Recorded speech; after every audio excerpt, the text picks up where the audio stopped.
राधिका बरसाने वारी की जय। राधे राधे। शिव पुराण की कथा के अनुसार भीम शंकर ज्योतिर्लिंग आसाम के कामरूप जिले में गुवाहाटी के पास ब्रह्मपुर पहाड़ी पर स्थित बताया गया है। लेकिन कुछ विद्वानों के अनुसार आज के समय में भीमा शंकर का स्थान बंबई से पूर्व पूना के उत्तर दिशा में भीमा नदी के किनारे सह्य पर्वत पर है।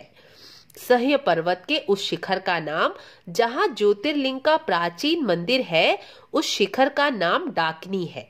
इससे यह अनुमान लगाया जाता है कि कभी यहाँ डाकनी और भूतों का निवास स्थान रहा होगा। कुछ विद्वानों के मतानुसार भीम शंकर ज्योतिर्लिंग नैनीताल जिले के उज्जनक स्थान में विशाल शिव मंदिर है। वही भीम शंकर का स्थान माना गया है। आप इन तीनों में से किसी भी ज्योतिर्लिंग का दर्शन करें, आपको फल प्राप्ति अवश्य ही होगी, क्योंकि यह तीनों स्थान पुरातन और प्राचीन है। यहाँ जाने वाले भक्तों पर शिव कृपा अवश्य ही होती है। लेकिन शिव पुराण के अनुसार जो कथा आती है वह आसाम में स्थित कामरूप जिले में स्थित भीम शंकर ज्योतिर्लिंग की है, और मैं आपको शिव पुराण के अनुसार ही 12 ज्योतिर्लिंग के प्राकट्य की कथा और महात्म्य सुना रही हूँ। तो चलिए अब कथा में प्रवेश करते हैं। शिव पुराण के अनुसार सूत जी कहते हैं, अब मैं आपसे कामरूप देश में लोकहित की कामना से साक्षात भगवान शिव भीम शंकर ज्योतिर्लिंग के रूप में किस प्रकार प्रकट हुए बताता हूँ। पूर्व काल में भीम नाम का एक महापराक्रमी राक्षस हुआ। यह महाबली राक्षस रावण के भाई कुंभकर्ण का पुत्र था। उसकी माँ का नाम करकटी था। करकटी और उसका पुत्र भीम सह्य पर्वत पर अकेले रहते थे। एक दिन भीम ने अपनी माँ करकटी से अपने अकेले रहने का कारण पूछा और कहा कि हम अपने पिता के साथ क्यों नहीं रहते। करकटी ने कहा, बेटा, तेरे पिता और मेरे पति विराट को श्री राम ने मार डाला। मैं यहाँ अपने माता पिता के साथ रहती थी। एक दिन मेरे माता पिता अगस्त ऋषि के शिष्य सुतीक्ष्ण को अपना आहार बनाने के लिए चले गए। वे बड़ी तपस्वी महात्मा थे और उन्होंने क्रोध में आकर मेरे माता पिता को भस्म कर डाला। तब से मैं अकेली इस पर्वत पर दुख काटने लगी। उसी समय महाबली कुंभकर्ण, जो रावण के छोटे भाई थे, यहाँ आए और उन्होंने जबरदस्ती मेरे साथ समागम किया और फिर मुझे छोड़कर लंका चले गए। तब तुम्हारा जन्म हुआ। इसलिए तुम भी अपने पिता कुंभकर्ण के समान ही बलशाली हो। तभी से मैं तुम्हारा आश्रय लेकर ही इस वन में समय बिता रही हूँ। तब भीम क्रोध में भरकर सोचने लगा कि मैं उस विष्णु के साथ कैसा व्यवहार करूं, जिसने मेरे पिता, नाना नानी सबको मार डाला। यदि मैं अपने पिता का पुत्र हूं तो उस विष्णु और विष्णु भक्तों को पीड़ा अवश्य ही दूंगा। ऐसा विचार करके राक्षस भीम ने ब्रह्मा जी की प्रसन्नता के लिए 1000 वर्ष तक तपस्या की। ब्रह्मा जी भीम की उग्र तपस्या से प्रकट होकर बोले, भीम, मैं प्रसन्न हूँ, तुम वर मांगो।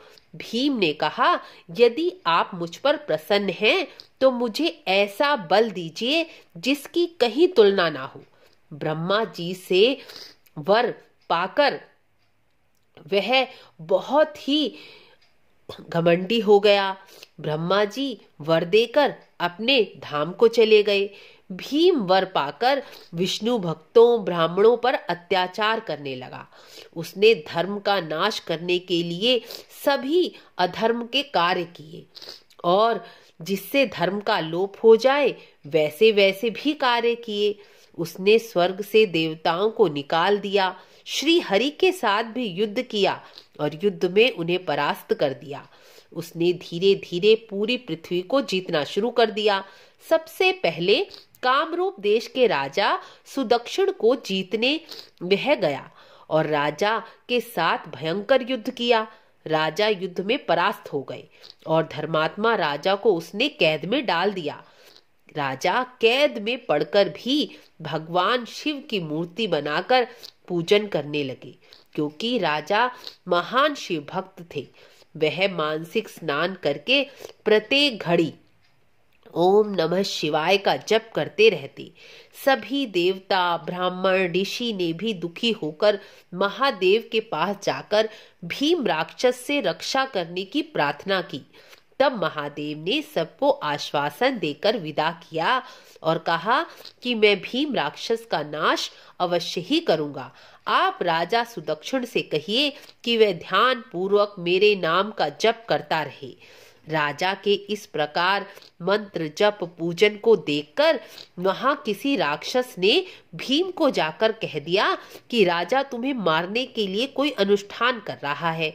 तब राक्षस भीम राजा के पास गया और वहां जाकर भगवान शिव की मूर्ति और पूजन सामग्री को जैसे ही फेंकने लगा, तभी वहां भगवान शंकर प्रकट होकर बोले, मैं भीमेश्वर हूँ, अपने भक्त की रक्षा के लिए प्रकट हुआ हूँ। और राक्षस राज भीम को हुंकार मात्र से भस्म कर डाला और बाकी बचे राक्षसों को भी मारकर भगा डाला। तब राजा और देवताओं और ऋषियों ने भगवान शिव की स्तुति की और भगवान से कहा कि आप यहाँ लोगों को सुख देने के लिए सदा यहाँ निवास करें, क्योंकि यह स्थान बहुत निंदित माना गया है। यहाँ आने वाले लोगों को सदैव दुख प्राप्त होता है, इसलिए यहाँ आपके दर्शन से सबका कल्याण हो और यहाँ आने वाले लोगों का दुख सुख में बदल जाए। इसलिए आप यहाँ भीम शंकर ज्योतिर्लिंग के रूप में निवास करें। आप यहाँ भीम शंकर के नाम से विख्यात हों और सबके मनोरथों की सिद्धि करें, यही हम आपसे कामना करते हैं। भगवान शिव ने भी तथास्तु कहकर भीम शंकर ज्योतिर्लिंग के रूप में वहां स्थापित हो गए। जिस प्रकार राजा सुदक्षिण के दुख को आपने सुख में बदला, उसी प्रकार यहाँ आए हुए लोगों के दुख को भी आप सुख में बदलें। इस स्थान पर जो मनुष्य ओम नमः शिवाय का जप करेंगे, उनके संकटों को भीम शंकर नष्ट कर देंगे। भीम शंकर ज्योतिर्लिंग की प्राकट्य कथा और महात्म्य आपको अच्छा लगा हो तो चैनल को लाइक, शेयर, सब्सक्राइब अवश्य करें। मिलते हैं अगली वीडियो में। राधे राधे।